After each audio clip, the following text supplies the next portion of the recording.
We've been talking all things MAGA, make America godly again, make Australia God-fearing again, make America Christian again, and this is the only way to make any nation great again. And this is the reality. When you have strong Christian men, you will by nature end up with Christian families. It's very, very important. Christian men produce Christian families. Christian families produce Christian cultures and societies. And Christian societies will produce Christian nations. This is a very controversial term at the moment. Oh, my progressive, liberal, pagan Christian, they're like, oh, Christian nationalism. You go on the news now, it's like the buzzword. They act like you're like some ISIS or Osama bin Laden because you believe in Christian nationalism, meaning that you believe Christians should have Christian nations the same way Muslims have their own very violent and tyrannical nations, the exact same way atheists have their communist, godless, and tyrannical nation, the exact same way. Why shouldn't Jewish people have their own little tiny nation? It's quite of a funny thing. Christians should have their Christian nations the exact same way Muslims have their very violent and tyrannical Allah worshipping nations, the exact same way communists have their godless, tyrannical, and sexually perverted nations. And why not Jews have a Jewish nation? It's a very, very interesting question. And from there, everybody, well, you're Zionist, you're a Zionist, you're a Christian Zionist. Why do you care about Israel? I'm like, wait for a second.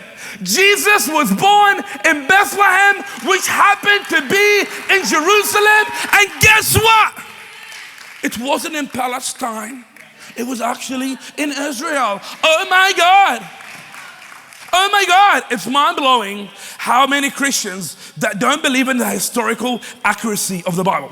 It's understandable when violent Muslims hate Israel. Very understandable. They don't believe in the Bible. They believe that you and we change the Bible. So it's not the God of the Old Testament. It's not even Jesus, the God of the New Testament, who's also intertwined in the Old Testament. They believe in a very different type of God. In fact, the false prophet Muhammad declared that Jerusalem was the second most holy site in the Islamic faith. And this is the crazy thing. He has never been there. He only been there once in his dreams. He had a vision that he was riding a donkey, and that donkey flew from Mecca to Jerusalem, and God told him, this is your land, this is your land, this is your holy land. I'm like, how? Islam has a problem of spiritual narcissism. They reject reality, they reject history. Oh, Jesus was a Palestinian. I'm like, what? What do you mean? Jesus was a Jew. Jesus was literally a Jewish rabbi. Oh, it's not Israel, it's not Israel, it's Palestine. It's Palestine, it's Palestine. I'm like, have you heard about Moses when God told him, let my people go so they can worship, and God led them through the wilderness to the promised land? Do you remember Jacob when he was wrestling with God? And guess what? God didn't call him, hey Palestine. He called him Jacob. Your name will be Israel. It's crazy when you see crazy Christians. It's like, bro, the Bible is not a myth. The Bible is not a conspiracy theory. The Bible is not a bunch of bullcrap propaganda. It's historically accurate. It happened. It's real, which means it has consequences. And it makes sense when godless leftists, when godless atheists, when godless communists reject Israel as a nation. It makes a lot of sense. They don't believe in the Bible. They hate the Bible so much that they're willing to deny the past. They would do anything. Like you kind of see the crazy LGBTQ, ABC, they, them, Queer for Palestine people. They hate Israel. Well, it's a historical fact. Like Israel was founded by David in 1000 BC when he established Jerusalem.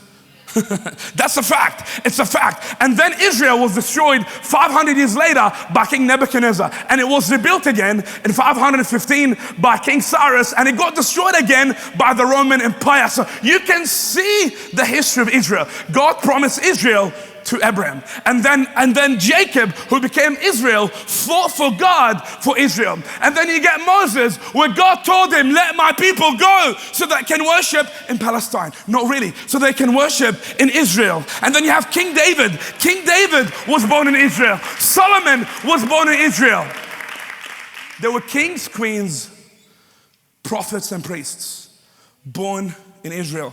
And finally, Jesus comes in Jerusalem, which happened to be in Israel. And Jesus got baptized in the Jordan River, which happened to be in Israel. And Jesus died on the cross on Golgotha, the mountain of the skull, which happened to be in Israel. And Jesus got resurrected, which happened to be in Israel. And on the day of Pentecost, the Holy Spirit came down, not in Palestine, but in Israel. And the first church to ever exist was in Israel, and the gospel spread from Jerusalem, Samaria, which happens to be Israel, to the end of the earth. So there's this ancient problem, and that's why this war is not political, it's spiritual. This war is not geographical, it's prophetic. This war is not just a bunch of politics and practicality. It's a deeply theological war. Is the Bible real? Is the Bible accurate? Is the Bible true? And I don't care when people call me a Christian Zionist. I don't care, because I believe in the historical credibility of the Bible. So it makes a lot of sense when godless atheists, godless leftists hate Israel. You got a lot of people at the moment on the left, the Greens, the lefties, the LGBTQ, quiz for Palestine. It's crazy. We say quiz for Palestine, gays for Gaza. It's like chickens for KFC. And it's like cows for Macca's and Jews for Hitler. I'm like, Mr. Quiz for Palestine, I dare you to go for a nice trip to Hamas. Guess what they're going to do? They're going to take you in a nice hotel on the top story, and they're going to chuck you off a building for being gay. Quiz for Palestine, quiz for Palestine. Or if they don't chuck you off a building, that's what they do to gay people in West Bank and in Gaza. They kill them and they chuck them off a building, or they rape them with a stick, or they put them in jail for a lifetime and torture them. So I don't know how is quiz for Palestine work. It's very weird. We walk around the city at the moment, and everywhere you go, quiz for Palestine, quiz for Palestine, quiz for Palestine, quiz for Palestine, and they're like, free Palestine. I'm like, free and Palestine? That's so dumb. Have you heard about any Muslim Arab nation that's free?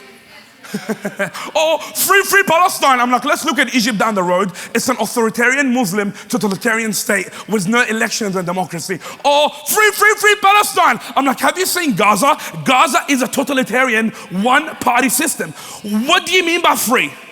How stupid can you be? It's like saying I'm a Jewish Muslim, or I'm a gay Christian, or I'm a vegan who eats meat. It doesn't really make sense. So they are, oh, free Palestine. I'm like, that's an oxymoron. It's an oxymoron. So you got West Bank, which is the one party totalitarian state, and the one party called Hezb al-Fatah. You got Gaza on the other side. It's under one party. In 2006, Israel gave Gaza back to the Palestinians, to the Muslims, to whatever you want to call them. And they elected one party, and this is a problem at the moment. This is a very controversial question. Are those people in the middle of the war, are they innocent?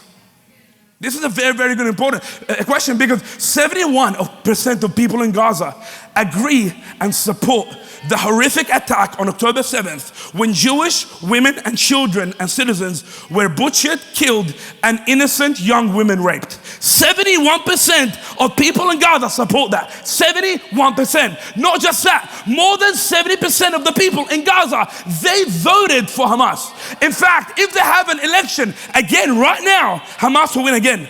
If you look at the West Bank, the exact same problem at the moment. They haven't had an election because they're anticipating, if they have an election, the exact same totalitarian, authoritarian, violent, militant Muslim group of Hamas, which they have a goal of destroying Israel.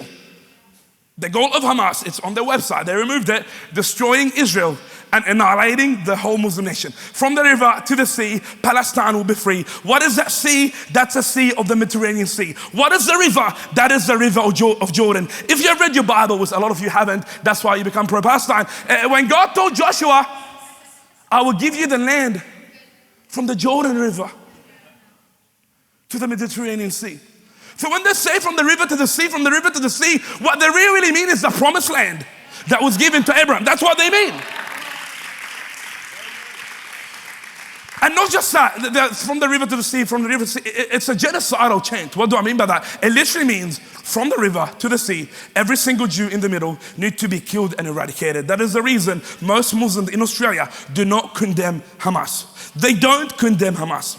They don't. And they never will. And they will always support Hamas. Because according to the totalitarian, violent prophet, whatever he tells them is the Holy Land becomes the Holy Land. So this is the problem. Muhammad was born in Mecca. His false message that came from demonic possession came from Mecca. So how is Israel the Holy Land? And this is the problem. Moses received the 10 Commandments in Israel. And Jesus preached the gospel in Israel. So how is Israel the Holy Land of the Muslims? It doesn't make sense. And that's the point. They don't need to make sense. Like David was there in 1000 BC. Islam took over in 600 AD. And somehow it's their land.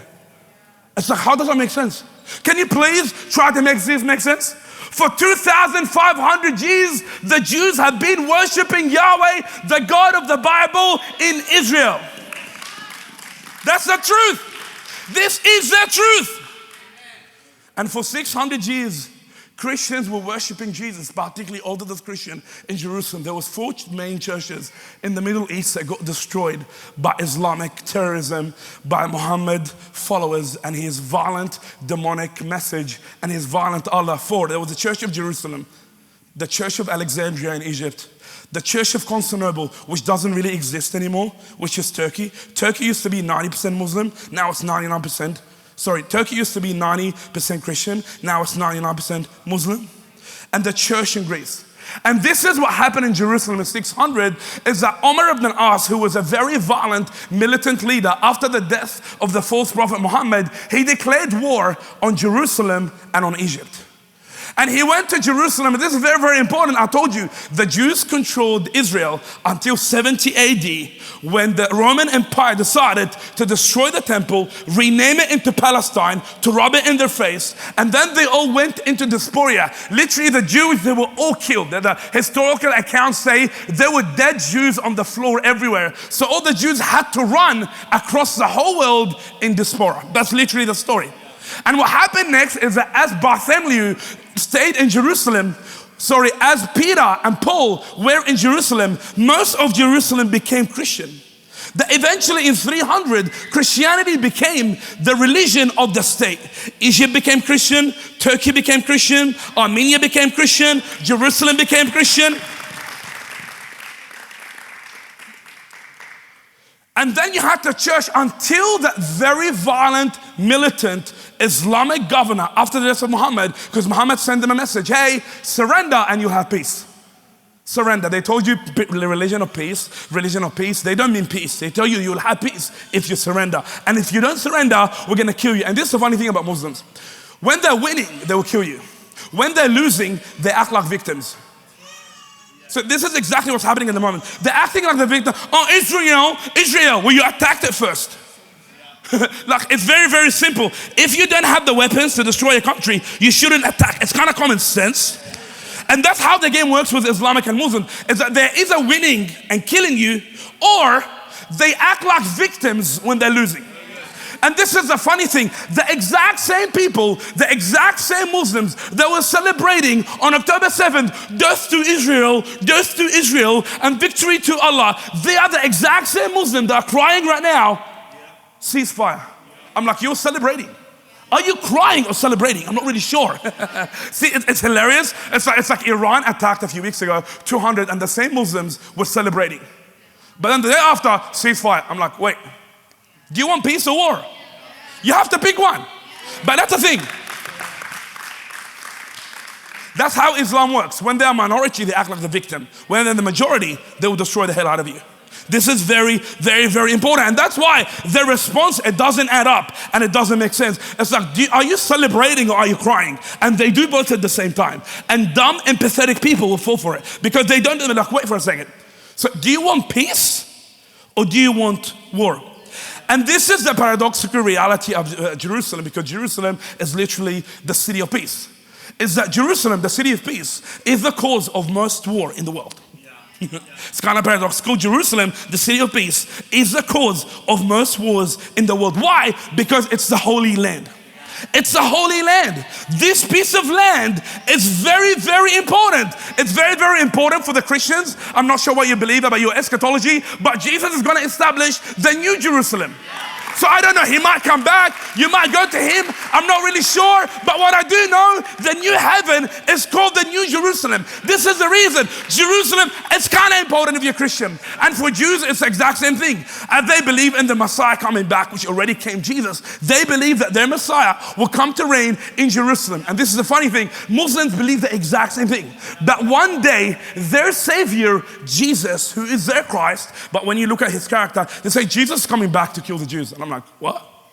Jesus doesn't kill Jews. He was a Jew himself.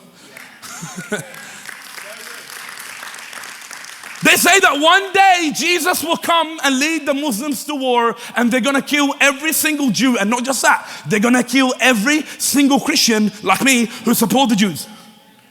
And then it's a very weird account. And when the Jesus comes, Jews are going to be running around, and they're going to be hiding behind a tree, and they're going to be hiding behind a stone. And the tree and the stone, they're going to be saying, hey Muslim, servant of Allah, come and kill the Jew behind me. So both three religions have an eschatological importance to that particular land. It's literally called the Holy Land for a reason.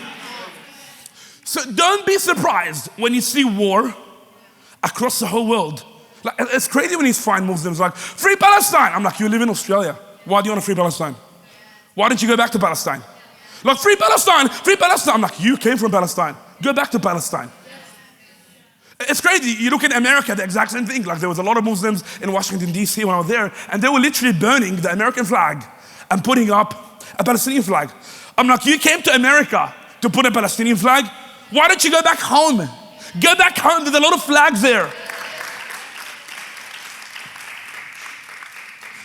The same thing happened in New York. They were literally protesting on the street. They were putting, when I was there, they were putting the American flags down and putting the Palestinian flags up. So it doesn't make sense. It really doesn't make sense. And that's how you know it's religious, it's spiritual, it's prophetic. It's about what is yet to come. So it doesn't really make sense. Quickly, and this is the miracle of Israel, is that how can a nation that was dead for 1800 years come back to life? This is very, very important, because the foundation and the initiation and the third coming of Israel on the map in 1948, it's very crazy, and it's a miracle. It is a miracle. It is a miracle. The ancient Egyptians, the pagans are gone. But the Jewish people are still here.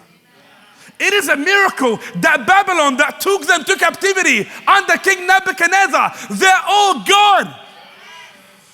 But somehow the Jews are still here. It's a miracle. You can believe in coincidence or you can believe in a miracle. It's your decision. I'm a Christian. I see God's sovereignty in everything. I don't see time, luck, and chance. I see sovereignty.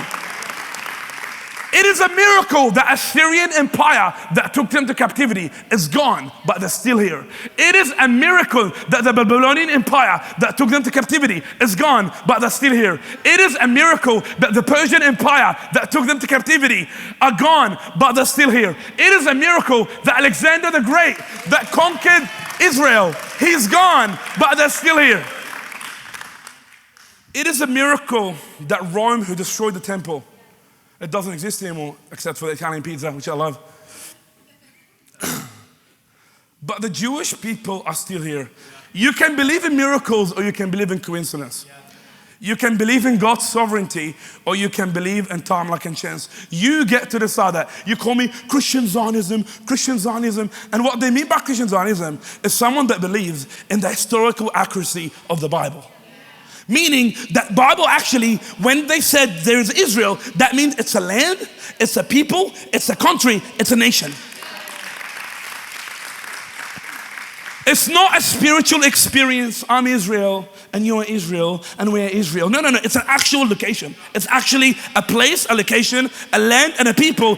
And this is very, very important, because you saw in Australia on the street, those crazy Muslims, as usual, they act like the victims.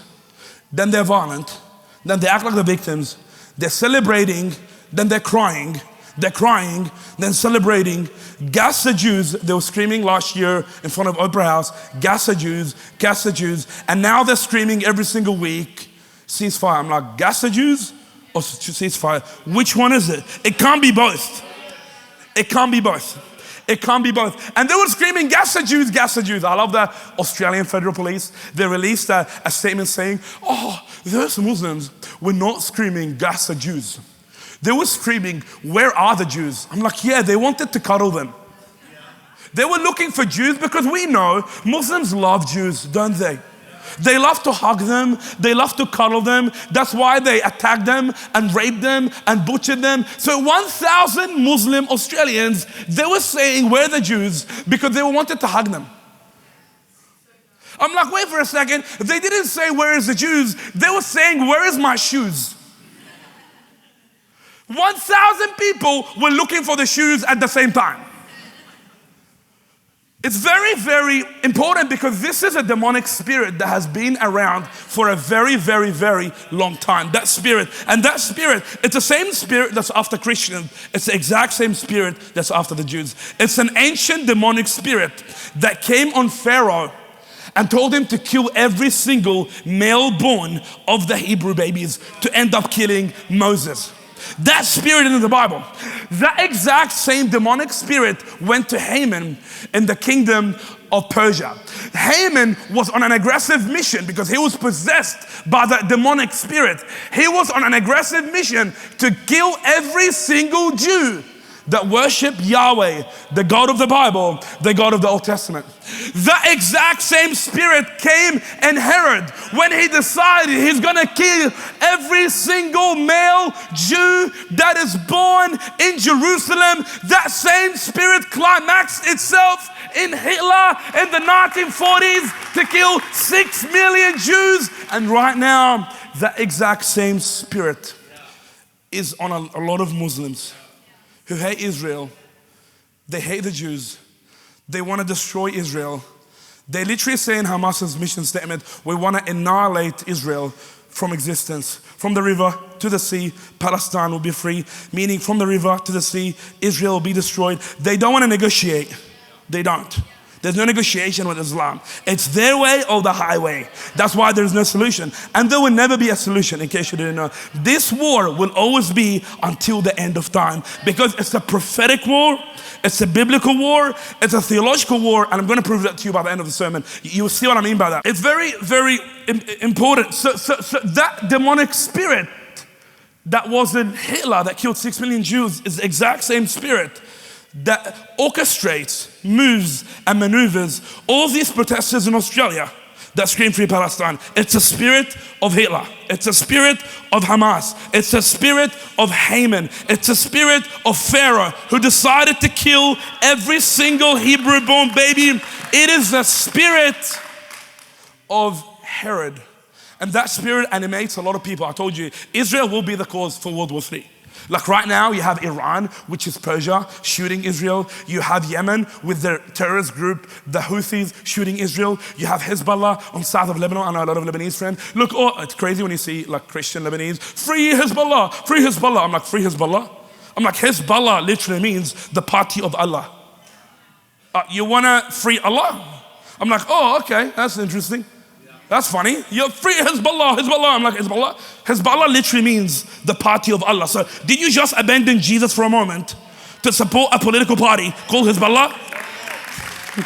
It's crazy. It's like, I love when my Christian Arab friends that were not born here but they act Arab. And they know that they're not very Arab. They look Arab but they're not Arab because they don't know the meaning of the words. I'm like, Hezbollah. I'm like, wait, you support the party of Allah? I'm like, that's weird. I support the party of Jesus. It doesn't exist there, but that's very, very weird. So that same spirit has been operating, and this is the miracle of Israel, is how can a group of people survive persecution, death, dysphoria, losing their land, nearly every single kingdom trying to eliminate them. How can a nation come back after 1800 years? In 70 AD, they were destroyed. In 1948, they came back in one day, in one moment. This is why the Muslims, they're running crazy. How can this happen? How can this happen? It's God. It's God. It's the sovereignty of God. And in 2017, Donald Trump declared Jerusalem as the capital of Israel. Quickly, I want you to look at that verse with me in Isaiah. Isaiah is a very prophetic text. It's a very prophetic text, and you're going to be very cautious when you read it because it's a major prophet. It's full of prophecies, you know. The Bible is about what happened, what's happening, what's yet to happen. So in Isaiah, it's 66 books, which is kind of cool because the Bible is 66 books. So somehow you see in Isaiah that awesome picture with the first 39 books representing the Old Testament. It's about judgment, wrath.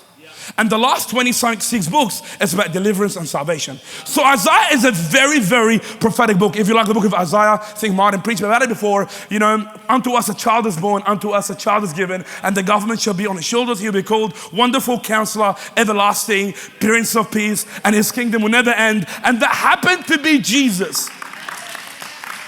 So quickly, I want you to look at that verse, Isaiah 66. Look what it said. It said, who has ever seen anything as strange as this? Who has ever heard of such a thing? Has a nation ever been born in a day? Is this biblical prophecy or is this conspiracy theory? You have to decide that. Is this the sovereignty of God or is this time, luck, and chance? Was Isaiah prophesying about the future or that, oops, we got it by accident? We got it by accident. What it said? It said, has a nation ever been born in a single day? This is, by the way, they call me a Christian Zionist because of this verse. This is a verse that will get you called a Christian Zionist. It said, has a country ever come forth in a mere moment? Would I ever bring this nation to the point and not deliver it? Rejoice with Jerusalem. Be glad with her, all you who love her, and all you who mourn for us. This is very important. Is this prophetic or is this a conspiracy theory? Is this God's sovereign plan or is this time, luck, and chance? Did God bring his people and protect his people for 1800 years after the land had been destroyed, distracted by violent Allah and demonic Muslims who have terrorized the Christian nations? And this is the thing what happened in 600 AD. When Islam took over, they terrorized the Christians so much that the patriarch at the time, he was called Patriarch Sophronius. He's going to come on the screen. It's a lot of crazy when I see Christian Palestinians or Christians from West Bank or Christians from Gaza casually saying we're Arabs. I'm like, you're not Arab. You got colonized. You're not actually Arab. You're not Arab. You're not supposed to be speaking Arabic. You're supposed to be speaking Hebrew or Coptic, something like that. You're not actually supposed to be speaking Arabic. So what happened in 600 AD, Omar ibn al-As, who was a very violent, militant leader who happened to want to fulfill the demonic mission of Muhammad, he went to Palestine and he conquered it. And it's very, very important because you can see the historical account of what happened when he terrorized the Christian nations. Literally, the Patriarch Sophronius in 640 AD, he had to negotiate with him so he doesn't come into the city and kill all the Christians. This is history, it's not conspiracy. A lot of people, I told you, Muslims hate history because when you look at history, you're like, oops. Israel came before Palestine, obviously. Jesus came before Muhammad, obviously. The Jews became before Muslims, obviously. The Bible became before the Quran, obviously. So they have a problem with history. So when they don't like it, you're like, oh, you changed it. I'm like, really? I changed it? You copied it, mate. I didn't change it. Maybe you copied it. It's crazy when you deal with these people because in real life, you'll be sued if you copy someone's book, but they just copy it until you change it. They're like, we came first. That doesn't make sense. In a court of law, you'll be sued. So you see Patriarch Sophronius, and this is very, very sad story because after he made a deal with Omar ibn al-As, the militant, violent leader, it said that he died in his grief because they attacked the land, they burned the churches, they built their mosque on the ancient Jewish temple, and they transformed the churches into mosques. This is actually what happened. Not just that, 1 year later, Omar ibn al-As ended up beheading the Patriarch of Jerusalem for converting one Muslim and baptizing him. And then they tell you, we come in peace. They're like, for 1,000 years, Muslims, Christians, and Jews were living in peace. I'm like, yeah, because you killed them when they disagree with you. Of course it's going to be peace. This is the reality of what happened. Patriarch Sophronius was beheaded by the Muslim invaders, by the governor of the time, for converting one Muslim to Christianity and baptize them. And this is the moral depravity of our culture at the moment. I told you this weed thing going at the moment. Queers for Palestine, gays for Gaza, Jews for Hitler, chickens for KFC. And it's very morally perverted because those godless leftists, they're not just sexually perverted. They're not just they, them, frogmen, frogwoman, pancake, pansexual people. They're also now not just sexually perverted. They're morally corrupt. They will tell you that rape is resistance. That's literally the argument I see online. Rape is resistance. And killing, beheading, and butchering women, children, and citizens is freedom fighting. Kidnapping and raping, then beheading innocent young women, that is called liberation. It's like you call it, I love it on the street, you go on the street, like free Palestine, freedom fighting, liberation, yay. And they tell you rape is resistance. How perverted? How perverted can you be? How perverted can you be? Beheading and butchering and killing women, children, and innocent civilians out of war is freedom fighting? That's corruption. That is moral perversion. Kidnapping, raping, then beheading young women is liberation.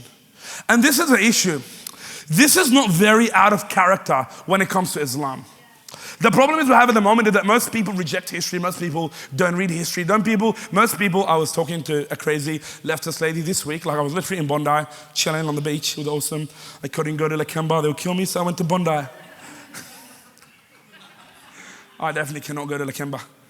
Oh, come on, a kebab. That's actually what they did to Christian pastors who blasphemed. They will impale them.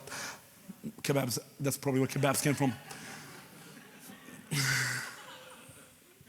It's very, very important. And that lady was like, I was just wearing the shirt, truth at all costs. She was like, what do you mean by that? I'm like, I mean truth at all costs. She was like, that's so dangerous. Like this is, like you need to make sure. She's like, what do you do? I told her, I'm a pastor. So what do you do? She's like, I'm a doctor. She was like, what religion are you? I'm like, I'm a Christian. I told her, so what do you believe in? She's like, I believe in science. I'm like, what does it even mean? So we had an argument here, there, everywhere. And yeah, I won the argument. She got very angry and she left. But she came to me. They have a very weird way. And I'm like, don't check me on social media because you're going to be very, very triggered. Yeah. But very, very quickly, raping, butchering, killing, kidnapping women, then raping them and beheading them.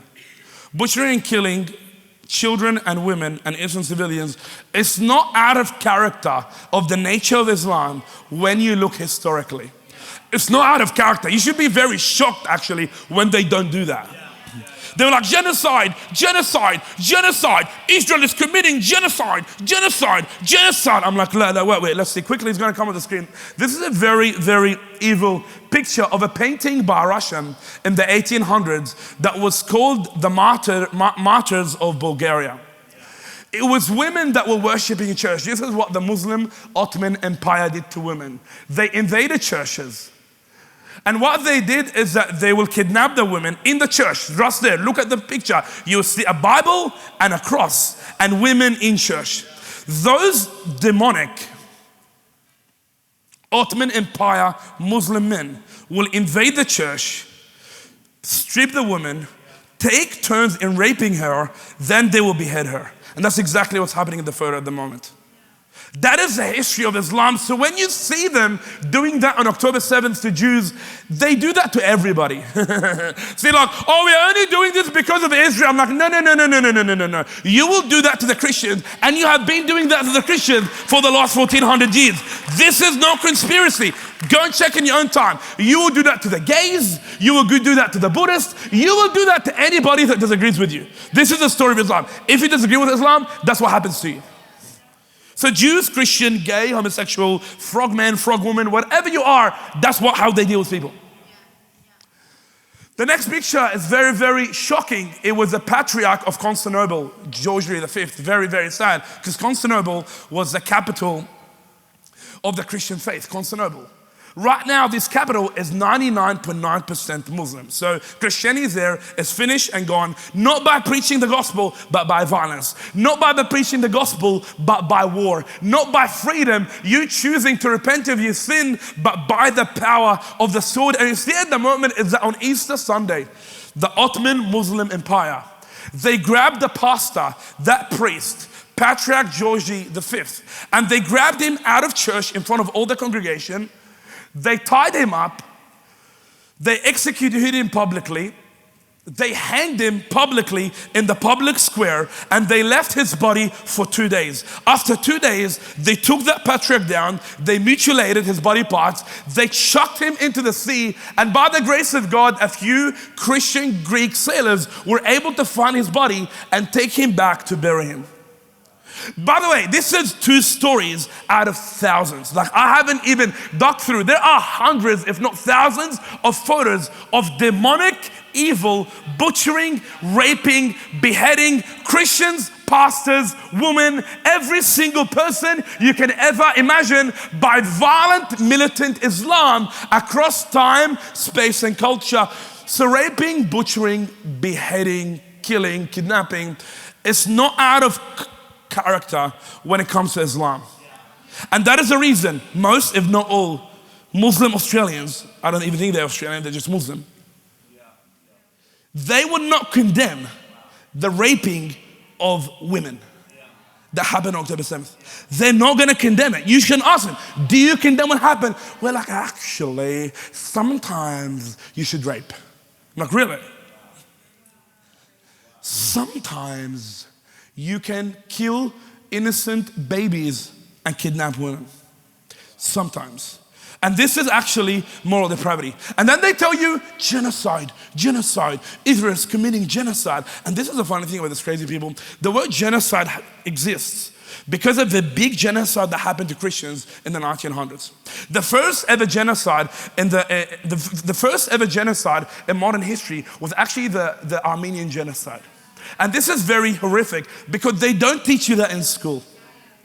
See, I find it funny, in school, you always hear about the white man oppressing the Aboriginal people, but you never hear about the Muslim people killing millions of Christians. Because it doesn't fit in the narrative. It's hilarious when it's like the first genocide, the word genocide comes from the Armenian genocide, where Muslims literally butchered 1.5 million Armenian Christians. The Muslim Turkish Ottoman Empire, which was 99.9% Muslim, and the Armenian Empire, which was 98% Christian. For no reason, there was no war. The Islamic Ottoman Empire took over Armenia for simply being a Christian and butchered 1.5 million Armenian Christians. And then they tell you Israel's committing a genocide. It's projection. It's projection. Genocide. And this is the thing about Armenia. Armenia was the first ever Christian nation in the whole entire world. In 301, after Bartholomew preached the gospel in 40 AD, and most of Armenia became Christian. And finally, in 301, Armenia became the first ever Christian state in the history of humanity. And that is the reason the aggression of the Muslim Turkish Empire was very, very high. They had to destroy the heart and the hub of Christian civilization. They had to do that. They had to do that. Genocide. There is genocide. I'm like, really? Let's look at the facts for a moment. This is gonna shock your minds. It's mind-blowing when you look at those crazy Muslims. I told you, it's not what they are doing and what they're celebrating, it's not out of character. When they are losing, they act like the victim and cry. When they're winning, they will run amok, they will rape and kill and destroy, and they'll say we're Muslims. I told you before, spiritual narcissism. It's when you say, God told me to take the whole entire world because I'm right and you're wrong. I'm like, how convenient. Like, it's funny when you compare the Old Testament, like when God told Joshua, go and kill the people in the land. God gave him boundaries from the river to the sea. He couldn't go and take Egypt. He couldn't go and take Lebanon. He couldn't go and take London. But when it comes to Islam, the whole world, they can take anything. There is no limits. It's like, what kind of crap is that? Like every single world, you can go, kill the people, rape the women, take the country and make it Muslim, and you call this the will of Allah. I'm like, you're crazy, man. You're crazy. Nobody actually believes that, except Hitler and you. It's the spirit of Haman, the spirit of Hitler, the spirit of Hamas, the spirit of the Antichrist, the spirit of Pharaoh, an ancient spirit that had been roaming around across time, space, and culture. So genocide, Israel's committing genocide. A lot of dumb people on the street. Go tomorrow in Sydney, there's like hundreds of them. Every single Sunday for the last 52 weeks, the crazy Muslims and the crazy LGBTQ frog people, they've been protesting every single week, screaming, genocide. I'm like, let's see the genocide. In Egypt in 1948, there were 75,000 Jews. Right now in Egypt, there are only 3 Jews. On October 7th, a police randomly shot 2 Jews on the street in Alexandria. Go Google quickly, police shooting. He was very angry. He went on the street and shot 2 Jews. So there were like 5, now there's 3. Look at Israel, genocide. There are 1.7 million Muslims in Israel. There's 3 Muslims and Jews in Egypt. What do you mean by genocide? Can we look at the facts and the stats? They don't like stats and facts because it doesn't actually agree with what they're saying. It's emotionalism. Quickly, Algeria. In Algeria in 1948, there was 140,000 Jews. Right now, there are 50 Jews in Algeria. Genocide. Israel's committing genocide. There are 2 million Arabs living in Israel. In Libya, there were 38,000 Jews. Right now, there's 0 Jews in Libya. Again, Israel has 2 million Arabs living in Israel. In Syria, there was 40,000 Jews. Right now in Syria, there are 0 Jews. And there are 1.7 million Muslims living in Israel, which is 80% of the whole population. Which one is committing the genocide? I'm like, the facts don't agree. So they have a problem with history. They have a problem with reality. And they have a problem with facts. It's very, very problematic because when you look at the facts, it simply doesn't apply with reality. It's simply not factual. It's like genocide, and people are like, what about the Christian Palestinians? What about the Christians in Gaza? I'm like, bro, 99.99% of Gaza is Muslim. You know how many Christians live in Gaza? Less than 900. From 2000 till today, Christianity went from 3,000 people in Gaza to less than 900. And like, it was the Jews, it was the Zionists, they killed them. I'm like, no, that didn't happen because Muslims went from 350,000 to 490,000. In the same region in Gaza, in the same area. In fact, when Hamas got elected in 2007, there was a massive terrorist attack that bombed the one and only Bible bookstore in Gaza, and they killed the guy that was working there. In 2008, they bombed a Catholic school and the only Christian youth library in the area. And then they tell you genocide, Israel's committing genocide. I'm like, the only genocide that's happening is the genocide of the Christians in Gaza by the Muslims. From 2007 till today, Christianity went in Gaza from 3,000 people to less than 900 people. From 2007 till today, Islam went from 350,000 people to 490,000 people. And then they tell you it's the Jews that killed them. I'm like, it doesn't make sense, man. If the Jews are killing people, you'll be killed equally. So no. So they are the one committing the genocide against Christians, and then they will tell you it's the Jews that are committing the genocide. Same thing in Egypt. Egypt used to be 90% Christian, now it's 10% Christian. Algeria used to be 90% Christian, now Algeria is less than 1% Christian. Libya used to be 90% Christian, now Libya is less than 1% Christian. Turkey used to be 90% Christian, now Turkey is less than 1% Christian. Lebanon used to be 50% Christian, and in the last 20 years, it became 30% Christian. Iraq used to be at least 90% Christian. Right now, Iraq is less than 1% Christian. Syria used to be 99% Christian when it was Assyria. Now, Syria is less than 1% Christian. And then they tell you, genocide. They're the one committing the genocide, but they're projecting it. It's called projection. Look quickly what the Patriarch of Egypt said. The Patriarch of Egypt, John of Nico, this is a very, very important one. In 650, when the Muslim terrorists with the Islamic violent sword took over Egypt, they killed everybody. Look what the bishop said, the bishop John of Nico. You can read it in your own time. It's called the Chronicles of Egypt. It's banned in Egypt. You can't read it because it actually tells you what happened in 650 to the Christians in Egypt. Look what he said. He said, the Arabs in the land of Egypt has ruined the country. So he saw the invasion of Islam to Egypt. He said they killed a multitude of monks. Do you guys remember when that Muslim little boy stabbed the priest a few minutes down the road while screaming Allahu Akbar? And people were like, oh, it's not religiously motivated. I'm like, actually, that's what they do. They have been doing that for the last 1400 years. That wasn't out of character. It wasn't. That's what they do. They did it in the 1800s. They did it in the 1900s. Now the little kids are spilling the beans because that's what they're saying on the dinner table. So the kids goes and do it. It's crazy. The way to find a Muslim terrorist is talk to their kids. They will tell you everything. They will tell you everything. They killed a multitude of saintly monks who were in them, and then violated the virgin nuns and killed some of them with the sword. This is the history of Islam. So this war is not political. This war is prophetic. This war is not geographical.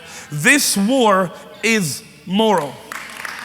This war is not practical. This war is spiritual. This is a prophetic war. It's an ancient yet current. It's a contemporary yet old. It's an everlasting war that would never ever end until the second coming of Jesus Christ. It's a war. Catch this. It's not Israel versus Palestine. It's Israel versus Islam. It's very, very important. This war is not Israel. Practically, it's Israel versus Palestine. Spiritually, it's Israel versus Islam. It's not Israel versus Palestine. It's actually Isaac versus Ishmael. It's not Israel versus Palestine. It's violent Allah versus the Old Testament God Yahweh. It's not Israel versus Palestine. It's the peacemaker Jesus versus the warmongering Muhammad. This is the reality. Look at, I told you I wanted to add a prophetic element to that whole game, because look what Genesis said, Genesis 16. It's crazy when you read the Bible and you find the future there before it happens. Genesis is the first book ever in the Bible. It's what happened in the beginning. It's a story of families. You get Abraham, Father Abraham, you get the Sodomites, you get the Edomites, you get the Moabites, the Ammonites, you got all the Bite-a-bites. And then you get Ishmael. And look what God said about Ishmael to Hagar. He said, I will give you, God, the angel told Hagar, Genesis 16, I will give you more descendants than you count. He said, your name, you are to name him Ishmael. Look at the next one. This son of yours will be a wild man. He will be untamed as a wild donkey. You wonder why? They're very, very violent, aggressive, wherever they go. Muslims are fighting wars in every single place you can ever imagine. In India, the Muslims and the Pakistanis are fighting. In Sudan, North Sudan is Muslim, South Sudan is Christian. In Nigeria, North Sudan is Christian, North Nigeria is Christian, South Nigeria is Muslim. Last year, 8,000 Christian Nigerians got killed. And in the last 23 years, 62,000 Christian Nigerians got killed by Muslims.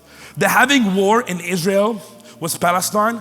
They're having a war in the whole Europe region with Turkey, Bulgaria, Armenia. They're having a war in England with the natives of the land. And now they're protesting here. So it said, this son of yours will be a wild man, untamed as a wild donkey. It said he will raise his fist against everybody. These are the Ishmaelites. See, I told you before, this war is between the Ishmaelites and the Israelites. And God already, it's mind-blowing when you read the first book in the Bible and it tells you about what's happening in the end times. Like God said it. See, the angel prophesied the destiny of the Ishmaelites who happened to be in the Arab region, who happened to produce Muhammad, who happened to mix Christianity with paganism and steal for Judaism and mix it with sexual degeneracy and violence, who happened to take Judaism, Christianity, and paganism and create a new false religion called Islam, and then he declares war on the whole entire world. It was already prophesied about in the Bible. He will raise his fist against all people, but look what it said. He will be in open hostility against his relatives. In the New King James Version, it said, he will be in open war against his brother. How mind-blowing is that something is happening today was spoken about 3,000 to 4,000 years ago. How mind-blowing that the Bible is not just historical, it's prophetic. And this war is about the son of the free woman fighting with the son of the slave woman. This is a war between violent Allah and the one true Yahweh of the Bible. This is a war between Jesus, the Prince of Peace, and Muhammad, the Lord of War. This is a war between Israel and Islam, between Isaac and Ishmael. This is an ancient yet current, a political yet prophetic. And this is the question: is Yahweh the God of the Bible? Or is the violent Allah the God of the Bible?